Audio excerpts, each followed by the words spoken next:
श्री कृष्ण कहते हैं, इन 5 पेड़ पौधों के कारण आती है गरीबी, तुरंत उखाड़कर फेंक दें। दोस्तों, आज इसी के माध्यम पे बात करेंगे। उससे पहले दोस्तों, यदि आप सब हमारे चैनल पे पहली बार आए हो तो प्लीज़ हमारे चैनल को सब्सक्राइब कर लीजिए। नीचे बेल आइकन बटन है, उसको प्रेस कर दीजिए ताकि आने वाले हर एक नोटिफिकेशन वीडियो आप तक सबसे पहले पहुंच सके। आप सभी का एक लाइक मुझे बहुत ही हिम्मत और प्रेरणा दिलाती है आगे बढ़ने के लिए, तो प्लीज़ एक लाइक ज़रूर कीजिएगा। चलिए आइए बात करते हैं। एक समय की बात है, भगवान श्री कृष्ण के मित्र उनसे मिलने के लिए द्वारिका नगरी पधारते हैं। भगवान श्री कृष्ण उनका स्वागत करते हैं और उनके आने का कारण पूछते हैं। भगवान श्री कृष्ण के सखा उनसे कहते हैं, हे केशव, तुम तो स्वर्ग हो, सब कुछ जानते हो। आज मैं तुम्हारे पास यह जानने के उद्देश्य से आया हूँ कि मनुष्य को किन किन वृक्षों का रोपण करना चाहिए, कौन से वृक्ष भगवान के सामने लगाने चाहिए, किन वृक्षों को रोपण करने से दरिद्रता दूर होती है तथा शत्रु रोग, भयभूत, पिशाच आदि संकटों से बचने के लिए कौन से वृक्ष भगवान की सीमा में लगने चाहिए। भगवान श्री कृष्ण मुस्कुराते हुए कहते हैं, हे सखा, तुमने आज समस्त मानव जाति के कल्याण के उद्देश्य से अत्यंत महत्वपूर्ण प्रश्न किया है। इस संसार में वृक्षों का बहुत ही बड़ा योगदान है। वृक्ष सदा ही पूजनीय है, किंतु आज तुमने उचित प्रश्न किया है। भगवान की सीमा में वृक्षों को लगाना बहुत ही सुफल प्रदान करता है। वृक्ष तथा पौधे भगवान की सुंदरता को बढ़ाते अवश्य हैं, साथ ही यह वातावरण को शुद्ध रखते हैं। वृक्षों से सकारात्मक ऊर्जा का संचार होता है, जो मनुष्य के जीवन के लिए अत्यंत आवश्यक होती है। वृक्ष नकारात्मकता को कम करके और वातावरण को अधिक सकारात्मकता बनाने का कार्य करते हैं। घर के सामने शुभ पेड़ पौधे लगाने से घर में सुख समृद्धि आती है। साथ ही यह पेड़ पौधे कई प्रकार के वास्तु दोष को नष्ट करते हैं। घर के आंगन में खड़े वृक्ष देवताओं को सामने घर की रक्षा करते हैं। वृक्षों भवन के पास कौन से पौधे लगाने चाहिए और कौन से पौधे नहीं करके बारे में जानते हुए पूर्व में आपको एक प्राचीन कथा सुनाता हूँ, जिससे तुम्हें समझ में आ जाएगा कि वृक्षों का तथा पेड़ पौधों का भवन के पास लगाना कितना अशुभ होता है और कौन से पौधे भगवान के पास लगाने से दुख एवं दरिद्रता आती है। जो मनुष्य इस कथा का श्रवण करता है यानी सुनता है, उसके सैकड़ों पाप नष्ट हो जाते हैं और उसकी दरिद्रता का नाश होता है। भगवान श्री कृष्ण के सखा कहते हैं, हे केशव, मैं इस कथा को अवश्य ध्यान से पूरा सुनूंगा, कृपया मुझे वह कथा सुनाओ। भगवान श्री कृष्ण कहते हैं, हे सखा, पूर्व कल की बात है। एक धनेश्वर नाम का वैश्य अपनी पत्नी सुमति के साथ निवास करता था। धनेश्वर भगवान विष्णु का भक्त था और वह नित्य भगवान विष्णु की पूजा करता था। धनेश्वर की पत्नी भी सुशील और गृह कार्य में दक्ष थी। घर के धन ध्यान की कोई कमी नहीं थी। भगवान की कृपा से उसके पास सब कुछ था। इस प्रकार से अनेक दिन बीत जाने के पश्चात धनेश्वर की जो पत्नी थी, जिसका नाम सुमति था, उसने अपने आंगन में कुछ वृक्षों का रोपण किया और नित्य उन वृक्षों को जल चढ़ाकर उनकी सेवा करने लगी। किंतु धनेश्वर की पत्नी को वृक्षारोपण का ज्ञान नहीं था। उसे जो वृक्ष प्रिय लगे उन वृक्षों को रोपण उसने किया। जो वृक्ष अशुभ होते हैं उन वृक्षों का रोपण उसने अपने घर के आंगन में कर दिया, जिस कारण से उस वैश्य धनेश्वर को व्यापार में काफी सारा घाटा होने लगा। उसके घर में रोज कलह होने लगी। पति पत्नी में बार बार कलेश होने लगे। उन दोनों के बीच में अनेक कठिनाइयां आने लगी। धनेश्वर का सारा व्यापार डूब गया और उसका सारा धन भी नष्ट हो गया। अब धनेश्वर के पास अनाज भी खरीदने के लिए पैसे नहीं बचे। वो भूखे ही रहने लगे, जिससे क्रोधित होकर उसकी पत्नी भी गुस्सा करने लगी। वह अपने पति को कोई काम करने के लिए कहती है। फिर धनेश्वर का काम मांगने के लिए गांव में घूमने लगा, लेकिन उसे कहीं पर भी काम नहीं मिलता था। उसने आकर अपनी पत्नी से कहा, कोई भी काम नहीं दे रहा है, अब मैं कहाँ पर काम खोजने जाऊं। वे दोनों ही पूरी तरह से निर्धन हो गए थे। दोनों के पास भी उद्योग करने के लिए कुछ नहीं था। धनेश्वर ने अपनी पत्नी के सारे गहने भी बेच डाले और जो भी कुछ अन्य मिला उसे भी पेट भर लिया। इस प्रकार से अशुभ वृक्ष लगाने के कारण दोनों के ही जीवन में घर दरिद्रता और संकट आने लगे, किंतु वे दोनों ही एक बात को नहीं जानते थे। इस बात को नहीं जानते थे। फिर एक दिन एक साधु महात्मा धनेश्वर के घर पर पधारते हैं। उन्हें देखकर धनेश्वर उन्हें प्रणाम करता है और कहता है, हे साधु महाराज, पधारिए, इस गरीब के घर में आपका स्वागत है। कहिए मैं आपकी किस प्रकार का सहायता कर सकता हूँ। वे साधु महाराज कहने लगते हैं, हे महोदय, मैं तीर्थ यात्रा पर निकला हूँ, विश्राम करने के लिए कोई जगह खोज रहा हूँ। यदि आपको कोई कष्ट ना हो तो मुझे अपने घर में स्थान दे दो। मैं अनेक दिनों से भूखा हूँ, मैंने एक दिन से भूखा हूँ। कुछ भोजन भी प्राप्त हो जाए तो बड़ी कृपा होगी। साधु महाराज के ऐसे वचन सुनकर वो धनेश्वर कहने लगा, हे साधु महात्मा, आप अवश्य ही कोई पुण्यात्मा दिखाई पड़ते हैं। आपकी मुखमंडल पर कोई तेज है, आपके मुखमंडल पर बहुत तेज है। आपकी सेवा करने का मुझे सौभाग्य मिल रहा है। आपकी सेवा करके मुझे बड़ा आनंद मिलेगा। कृपा करके आप घर के भीतर चलिए। फिर वो साधु महाराज उस धनेश्वर के घर के भीतर जाते हैं और विश्राम करने लगते हैं। धनेश्वर उस साधु महाराज की बड़ी सेवा करता है, किंतु उसके पास अन्न का एक दाना नहीं होता है। तो वो अपनी पत्नी से कहता है, हे प्रिया, आज हमारे घर पर जो साधु महात्मा आए हैं वो बड़े पुण्यवान दिखाई पड़ रहे हैं। हमें उनके भोजन के लिए कुछ उपाय करना चाहिए। मैं गांव में जाकर किसी से थोड़ा सा धन मांग कर लाता हूँ। इतना कहकर वो धनेश्वर गांव में एक सेठ के घर पर जाता है और उस सेठ से थोड़ा सा धन देने की विनती करता है, किंतु वह सेठ उस वैश्य को धन देने से इनकार कर देता है और कहता है, तुम्हारे पास तो फूटी कौड़ी नहीं है, तुम मेरा धन कैसे वापस करोगे। धनेश्वर कहता है, हे सेठ, कृपा करके आप मुझे थोड़ा सा धन दे दीजिए, मैं जल्द ही आपको लौटा दूंगा। यदि मैं धन नहीं लौटा पाया, आप मेरे घर ले लीजिएगा। धनेश्वर की बात सुनकर उस सेठ को उस पर थोड़ी दया आती है और वह उसे धन दे देते हुए कहता है कि यदि तुमने धन नहीं लौटाया तो तुम स्वयं ही मुझे अपना घर सौंप दोगे। धनेश्वर कहता है, हे सेठ, मैं वचन देता हूँ, यदि मैंने धन नहीं लौटाया तो मैं आपको मेरा घर सौंप दूंगा। फिर धनेश्वर उस सेठ से धन लेकर बाजार से दूध, चावल, सब्जी, आटा, शक्कर आदि चीज खरीद लेता है और लौटकर अपने घर आ जाता है। फिर वो अपनी पत्नी से कहता है, हे प्रिया, तुम उन साधु महात्मा के लिए भोजन बनाओ। फिर धनेश्वर की पत्नी भोजन बनाती हैं और उन साधु महात्मा को भोजन परोसती हैं। इस प्रकार से उस धनेश्वर की भक्ति और निष्ठा को देखकर वे साधु महाराज बहुत प्रसन्न हो जाते हैं।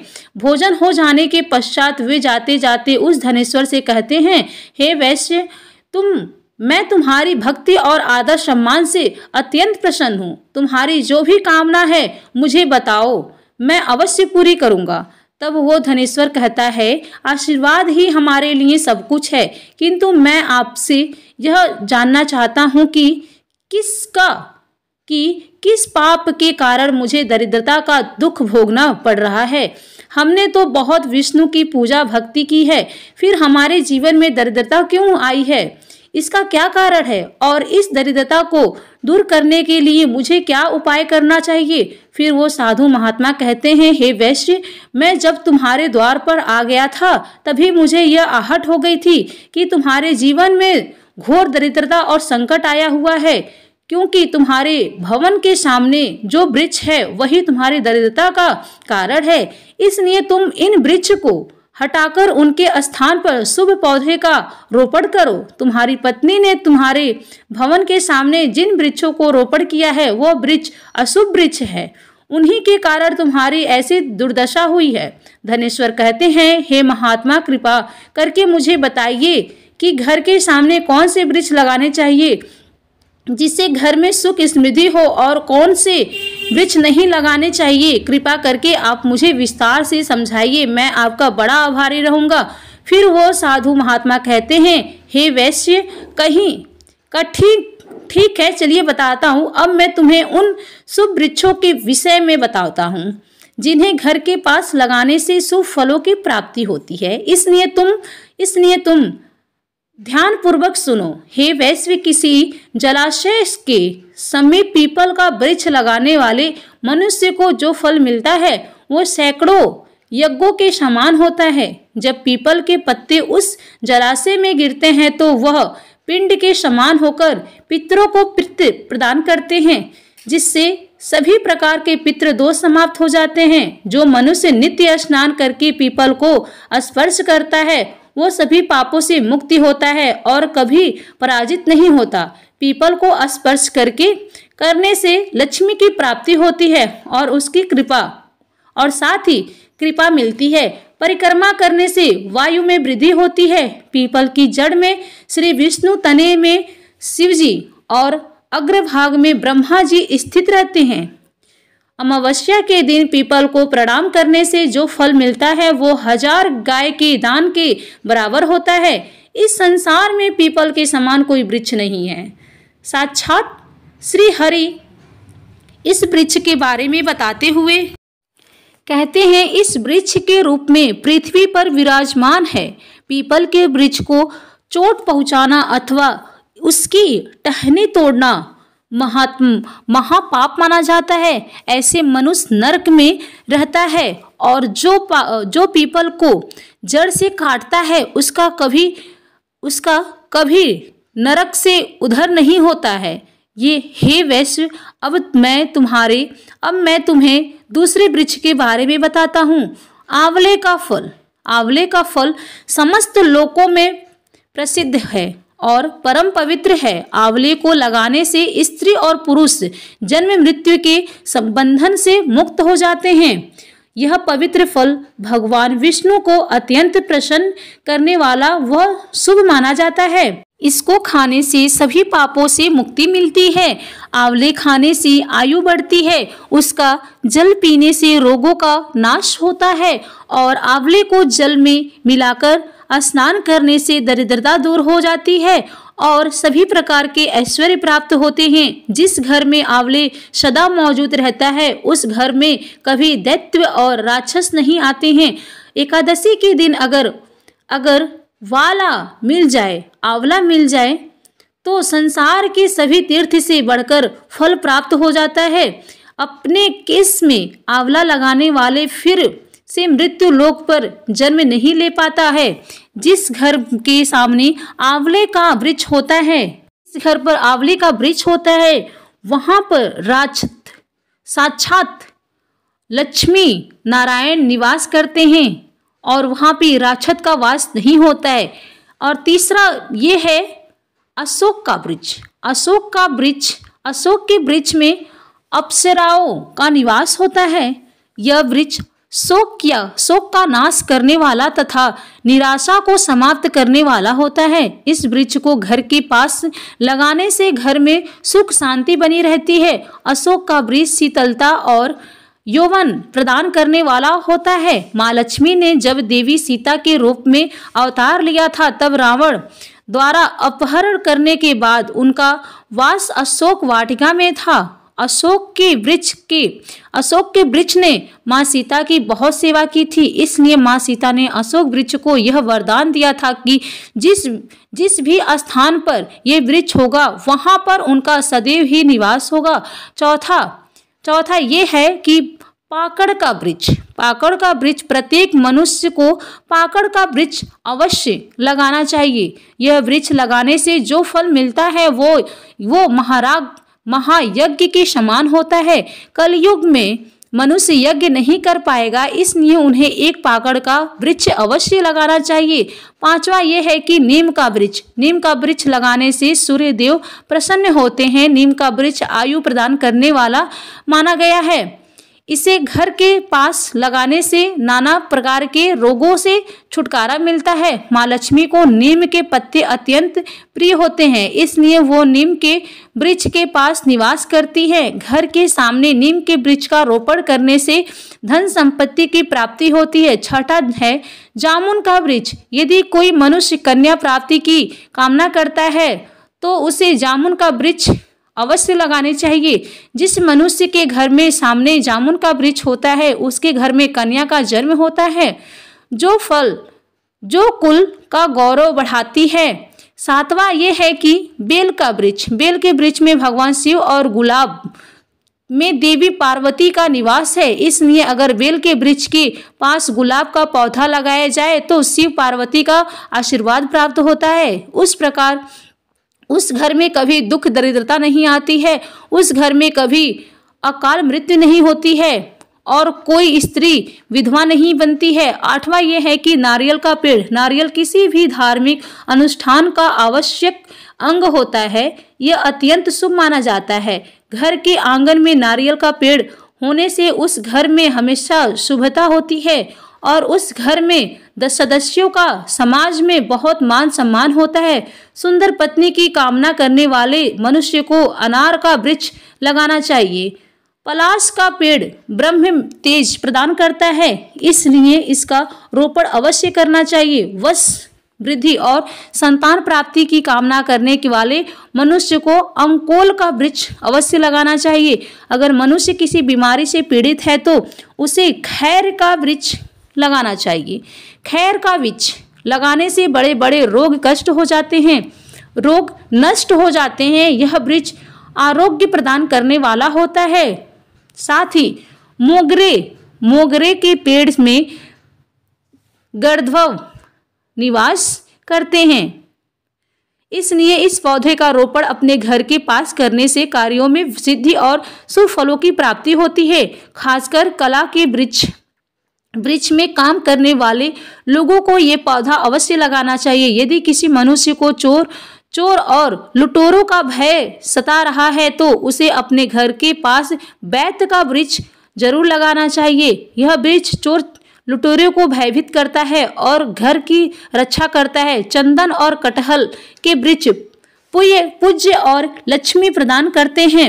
इन वृक्षों का रोपण करने से दुख दरिद्रता समाप्त हो जाती है। घर की उत्तर दिशा में पाम और कनक चंपा का पौधा लगाया जाता है तो धन में वृद्धि होती है। केले का पेड़ भी बहुत ही शुभ होता है और यह घर में सुख समृद्धि और खुशहाली लाता है। केले के पेड़ में भगवान विष्णु का वास होता है, इसलिए घर में केले का पेड़ होने से घर में धन की कमी नहीं होती है। हर श्रृंगार के पौधे को पराजित भी कहा जाता है,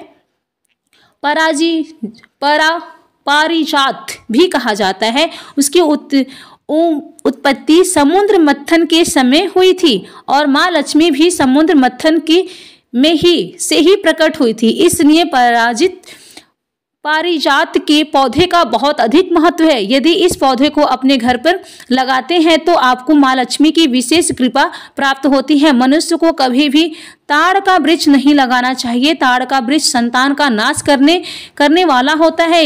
जिस घर में के पास ताड़ का वृक्ष होता है उस घर के संतान को कभी उन्नति नहीं होती है। मनुष्य को कभी भी अपने घर के पास बाहेड़ का वृक्ष नहीं लगाना चाहिए। इस वृक्ष पर प्रेतों का वास होता है। जो मनुष्य बाहेड़ का वृक्ष लगाता है वो प्रेत बन जाता है। इसके नीचे बैठकर कभी पूजा पाठ नहीं करनी चाहिए। अगर किसी मनुष्य के शत्रुओं का भय सता रहा है तो उसे केवड़े का वृक्ष लगाना चाहिए। यह शत्रुओं का नाश करने वाला होता है। घर में कभी भी ऐसे पौधे नहीं लगाने चाहिए जिसको काटने या तोड़ने पर दूध निकलता हो। घर के सामने कभी भी बबूल का पेड़ नहीं लगाना चाहिए, इसे लगाने से विपत्ति आती है। घर के सामने बेर का वृक्ष भी नहीं लगाना चाहिए, जिसे लगाने से नकारात्मकता बढ़ती है, धन का नाश होता है और संकट आते हैं। किसी भी मनुष्य को अपने घर के सामने पपीते का वृक्ष नहीं लगाना चाहिए। इस वृक्ष को लगाने से धन का नाश होता है और दरिद्रता आती है। अगर पीपल का वृक्ष भवन की पूर्व दिशा में होता है तो घर में निर्धनता प्राप्त हो सकती है। वट वृक्ष घर की पश्चिम दिशा में हो तो घर में शोक का काल चिरकाल तक रहता है। और साथ ही दक्षिण दिशा में तुलसी का पौधा हो तो संतान की पीड़ा सहन करनी पड़ती है। किसी भी अमृत वृक्ष की छाया घर पर पड़ती है तो यह मृत्यु सूचक होता है। मृत्यु वृक्ष को तुरंत उखाड़ देना चाहिए। साधु महात्मा कहते हैं, इस प्रकार से मैंने तुम्हें इस सभी शुभ और अशुभ वृक्षों के विषय में बता दिया है, इसलिए तुम इन वृक्षों का रोपण करो और भगवान की कृपा को प्राप्त करो। वह धनेश्वर कहता है, हे महात्मा, आपने आज मुझे उत्तम ज्ञान दिया है, मैं आपका धन्यवाद करता हूँ। फिर वो साधु महात्मा धनेश्वर को आशीर्वाद देकर उस स्थान से अंतर्ध्यान हो जाते हैं। साधु महात्मा को अचानक से अदृश्य हुआ देखकर धनेश्वर और उसकी पत्नी को आश्चर्य होता है। फिर उन्हें समझ में आ जाता है कि साक्षात भगवान विष्णु की उनके घर पर आए थे। फिर धनेश्वर उन साधु महात्मा के कहे अनुसार अपने घर के सामने अनेक शुभ वृक्षों का रोपण करता है, जिससे अचानक ही उसे बहुत सारे धन की प्राप्ति होती है और उसकी दरिद्रता दूर हो जाती है। धनेश्वर और उसकी पत्नी भगवान विष्णु का धन्यवाद करने लगते हैं। भगवान श्री कृष्ण कहते हैं, हे सखा, इस प्रकार से मैंने तुम्हें शुभ और अशुभ दोनों प्रकार के वृक्षों के बारे में बताया है। अब तुम भी जाकर अपने भवन के पास इन वृक्षों का रोपण करो। तो दोस्तों, इस प्रकार से भगवान श्री कृष्ण ने भवन के पास लगाए जाने वाले शुभ और अशुभ वृक्षों के बारे में बताया है। उम्मीद है आपको ये कथा पसंद आई होगी। जानकारी अच्छी लगी तो वीडियो को लाइक जरूर करें और कमेंट में जय श्री कृष्ण अवश्य लिखें। जय श्री कृष्ण। धन्यवाद। जय श्री कृष्ण। दोस्तों, ऐसी ही और भी बहुत सारी कहानियों को सुनने के लिए चैनल को सब्सक्राइब जरूर करें। धन्यवाद।